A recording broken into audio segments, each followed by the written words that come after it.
Want to look healthy and young even at your 60s, 70s or 80s? Well, the Japanese have mastered it. Japan has the highest life expectancy in the world and highest number of people who live beyond 100 years of age. I am Dr. Arup. I am an interventional cardiologist. In today's video, I'll share with you the Japanese secret of healthy living, youthful living, and how you can incorporate this in your lifestyle so that you live healthy and you live young and live long. So Japan has highest life expectancy, and in Japan itself there is a small island known as Okinawa, and Okinawans have the highest life expectancy in Japan itself. Average life expectancy is around 85 to 88 years in Okinawa, and they have a highest number of people who live well past their 100 years of age. Per 10 lakh people, 350 people live well past their 100 years of age. So they are known as centenarians, and they live 80, 90, even 100 years of age, and they remain healthy. Not only they achieve that amount of age, attain that amount of age, but they remain healthy. They can take care of themselves. They are free of the chronic lifelong diseases which we suffer from. But when you compare this with our country, especially India and Bangladesh, the average life expectancy is around 70 years of age, and our centenarians, that means those persons who are living beyond 100 years of age, are only 5 per 10 lakh population. Compare this with Japan in Okinawa, where the centenarians are 350 per 10 lakh. In India and Bangladesh, it is around 5 to 7 persons per 10 lakh population. And when our population ages, they usually remain immobile. They're dependent on their caregivers, their families, as compared to Japanese elderly who are quite active even in their 80s, 90s, and in their beyond 90 years of age as well. The situation is not very different in India and Bangladesh. They are almost, statistics are almost more or less the same. So it is not only about the Okinawa and Japan. There are other regions in the world where the life expectancy is much higher. So these are known as blue zones. So kindly comment on the comment section below what are the blue zones you know about and what are exactly blue zones. So what are the Japanese method of longevity? So Japanese method of longevity is not dependent only on one thing. It not only entails diet. Obviously diet is an important component, but along with the diet there are other lifestyle related habits are also, and social habits are also very important. In today's video we'll discuss about all that. But first and foremost we'll discuss about the diet. What is the Japanese diet? Japanese diet actually emphasizes on moderation, variety, quality and moderation. They do not emphasize on restriction. They take a variety of foods, healthy foods, unprocessed foods, green leafy vegetables, fermented foods, as well as they practice hara hachibu. What is hara hachibu? Hara hachibu means take food till it is 80% full. We'll discuss about that later on. They take more of an unprocessed food, natural fruits, as well as they limit their consumption of sugars and salt, which is very important in the Japanese diet. Japanese also they take green teas because green teas are rich in catechins, and catechins are rich source of antioxidants and polyphenol, which prevents various diseases including cardiovascular disease and cancers. They also take various fermented foods like miso and natto, and fermented foods are good for the gut health, they are good for the bone health, they are good source of vitamin K2. We'll discuss about all those things later. What about the hara hachibu? Hara hachibu is an essence of Japanese eating, where they tell it is about mindful eating. It's about moderation, not restriction. Hara hachibu tells that you should take your food till it is 80% full. Because if you follow this 80% rule, you will take a moderate amount of food. You will take food till you are satisfied, but not you are totally full. So it prevents the overconsumption of food and gives you a lightness after the meal, the hara hachibu method. And by following this hara hachibu method, you not only prevent overconsumption, but you prevent weight gain also. Because it has been seen, if we change our intake by around 20%, it is a difference between weight gain and weight loss. This minimal 20% change in the food intake. So that's why hara hachibu forms an important essential core element in the Japanese diet. It also promotes the gut and digestive health and improves the longevity. That's one of the reasons behind the Japanese longevity. The the principle of hara-hachi bu. So how do you incorporate the hara-hachi bu in our context, in Indian scenario? So various ways we can follow this Japanese method of eating. First of all, we can use smaller dishes and plates. So if you take food in a smaller dishes and plates, our brain registers satiety early, so we tend to consume less food. So take food in a smaller plate rather than a larger plate. Second, you can eat slowly. If you take food quite fast, our brain cannot register that you have taken food, so we tend to over consume the food. So if you take food slowly, we consume less food. Third, while taking food, focus only on food. You do not do any other activities. You just enjoy the aroma, the texture and taste of the food. By doing so, you will take the food slowly and you will consume also lesser. Another important thing while consuming food is concerned is that while taking food, sit down and take the food. Most of us in our busy schedule, we do not sit down on a dining table and take our food. We take the food on the run. While you are driving, while you are walking, while you are on the escalator, you are taking food. So to avoid all those things and take food only at the dining table. It prevents overconsumption, it promotes mindful eating, and it prevents excessive intake of calories and weight gain. Next, you should not take your biggest meal of the day later part of the day. Your biggest meal of the day should be earlier part of the day. We have already discussed about that, the importance of having a bigger meal in the early part of the day. There are scientific reasons behind that. We have sweet tooth. We would always like to take some sweet food. We always like to take some fried food because these are crunchy, these are tasty.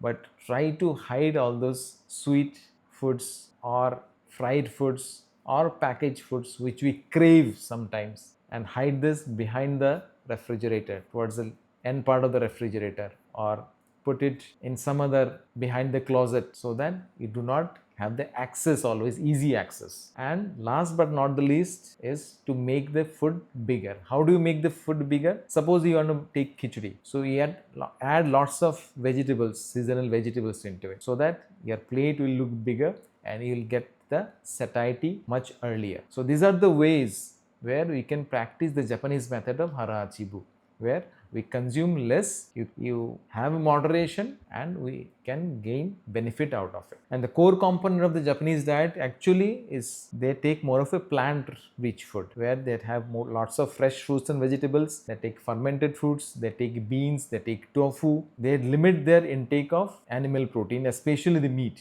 not more than 2 times per week. And they consume daily nuts. Up to 30 grams of nuts should be taken. If you take up to 30 grams of nuts per day, it is heart protective, it is good for longevity. Research has shown up to 30 grams of nuts protects against various cardiovascular disease and heart attacks. And tofu is one of the core component in the Japanese food, and tofu is rich source of protein, then low in calories, so they are heart friendly, they are diabetic friendly also, and they are good again for the bone health as well. They contain some phytoestrogens, so they are good for menopausal symptoms as well. So tofu has multiple health benefits, so is a good form of protein in vegetarian diet. So how can you incorporate the Japanese method of eating in Indian scenario? So rather than going for a fried breakfast items, you can go for various healthy options, like you can go with millets, you can go with the dalia, you can go with oats, we can go with besan, we can go with sattu. So these are the various healthy Indian breakfast options you can go with. You should prioritize lots of vegetable. The vegetable should consist at least, vegetables and salads should consist at least 50% of your plate. That is the plate method.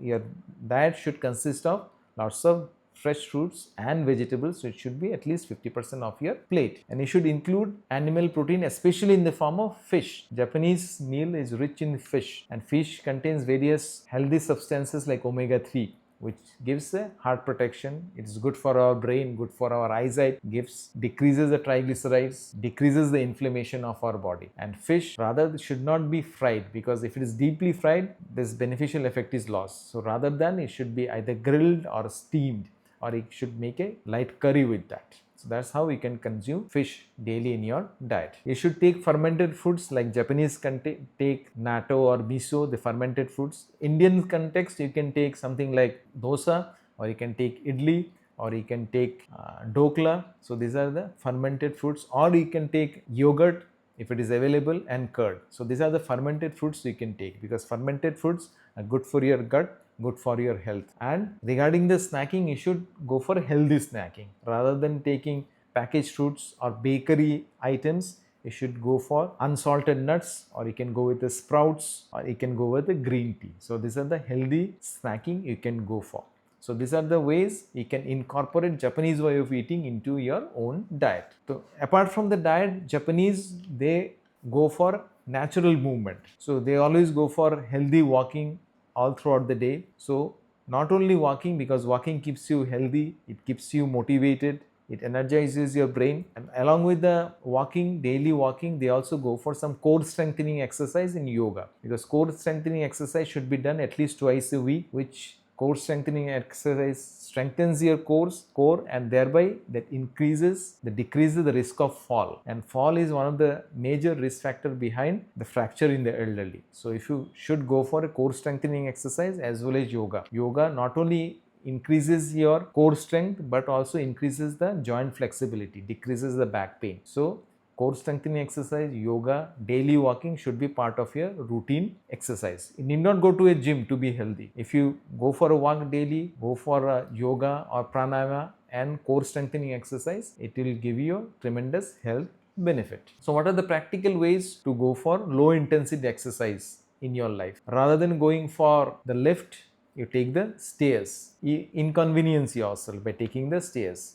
Climbing stairs is a very good form of exercise. Enjoy movement break. Rather than taking a break for a tea and coffee in your office, after half an hour, go for 5 to 10 minutes of movement break. Walk for 5 to 10 minutes, and then once again you walk. So take frequent movement breaks. Walk daily. At least aim for 7 to 10,000 steps per day, and try to walk with your peer group, try to walk with your friends, try to walk with your spouse. It builds a social connection. Go for gardening. Low level of activities in gardening also is helpful. It improves the joint flexibility, improves the balance. And as I have mentioned previously, can join yoga classes as well to improve your flexibility, joint movement as well as core strength. Third Japanese method of longevity, apart from diet and exercise, is they have a strong purpose, which is known as ikigai. Ikigai means your purpose. What is a purposeful life? When we are young, we have a purpose like earn our livelihood, to build our career, to have an academic excellence. But as we age, post our retirement age, we actually do not have much of purpose in life, because most of the professional achievements we have achieved, academic achievements we have achieved, so there's nothing much to achieve. So most of the time, elderlies, they do not have purpose in life. And when somebody doesn't have a purpose in life, the motivation is gone. And when the motivation is gone, your longevity comes down significantly, and your youthfulness also comes down significantly. So always have some purpose. Do some work which you love to do. And that could be anything. It could be as simple as to see your child growing up, or as simple as your grandchildren growing up, or you can do some activities or your hobby which you like quite a lot, which you can immerse yourself. If you like doing some work, you get yourself engaged and engrossed, which helps you in building up your motivation and your sense of ikigai or purpose in life. You can learn some new languages, learn some instruments. That also helps in getting you motivated and keeping you healthy and live longer. So that's a Japanese way of living longer, by going for an ikigai, which is the purposeful life. Another way is to form a connection, especially social connection. Social connection means not social media, which actually we are fond of nowadays. Social connection means human connections. Especially go with the like-minded persons, your like-minded friends. The research has shown what we are basically depending on what friends we choose. Suppose we choose a friend who have bad habits, like who smoke or who drinks, we also tend to acquire the same habits. And if on the contrary, if we choose friends who we are having a healthy lifestyle, we also tend to acquire that some healthy lifestyles from them. So choose your friends very wisely, because it matters quite a lot in the long run. And ultimately, if you have a good social connection, if you have good friendship, you tend to live longer. Because in today's busy world, we are busy in our daily day-to-day activities, in our professional excellence, in our academic pursuit. We tend to ignore our old friendship, but try to maintain the old friendships so that it adds a spark to your life. It forms an, it gives you an ikigai, the meaning and purpose of life, because the connection, the more human connection brings you out the true joy of life, and it gives you the longevity as well as the youthfulness. And most important thing is that make family a priority, because it has been seen those elderly persons who have a strong family presence, those who are staying with their family, they tend to live longer, they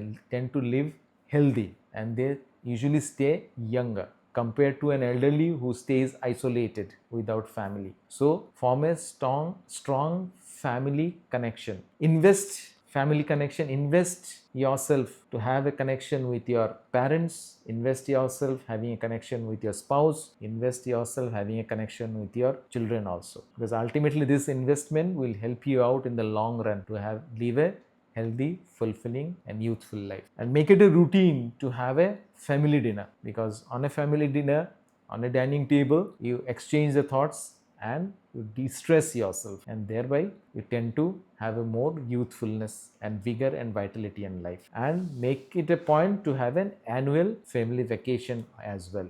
So these are the social connection, family connection, which forms the core component in the Japanese way of living, along with their diet, along with their exercise regime, because these are also very, very important, as important as diet and exercise regime. Fourth method of Japanese method is stress management and rest. In our pursuit for academic excellence or professional excellence, we are always busy, but sometimes we need to pause for some time and reflect on yourself. So slow down the life space for some time and reflect on yourself. It could be giving you a more healthy life, more prolonged life. Embrace meditation. Meditations are absolutely required for a good, healthy and productive life, and should go for digital detox, especially before going to the bed. Most of us on bed, we are surfing internet, we are going through Facebook or Instagram or WhatsApp. Try to have a digital detox before going to bed, because social connection is important, but social networking or social media, excessive amount of social media actually clutters our mind and causes stress, and we have a FOMO, the fear of missing out. So you can judiciously use the social media and electronic gadgets, and you should go for some digital detox. Encourage good quality sleep, at least 7 hours a day, and consistent sleep routine. So what are the practical tips to adopt the Japanese method in our day-to-day life, so that we live healthy, we live younger, and we live more? We should practice hara hachibu. You should stop eating up till it's 80% full. You should embrace a more of a plant-based diet. You should take fish. You should limit meat intake to no more than 2 times a week. You should take fermented fruits. You should take green teas daily. You should prioritize sleep also. At least 7 hours of sleep you should take every day. You should encourage exercise. At least 7 to 10,000 steps per day you should go for. Go for yoga and pranayama, relaxation, meditation exercises. Cultivate your ikigai. Find the purpose of your life. Have some social connection. Build connection with your friends, your old friends. Invest in your family life. Nurture relationship with your parents, your spouse and your children, and prioritize family. So longevity is not a luck, it's a lifestyle, and you can do it too today. So if you like our content, kindly like and subscribe and share it with somebody else. And if you like this presentation, you can see this presentation of ours where we talk about 5 worst healthy breakfast options.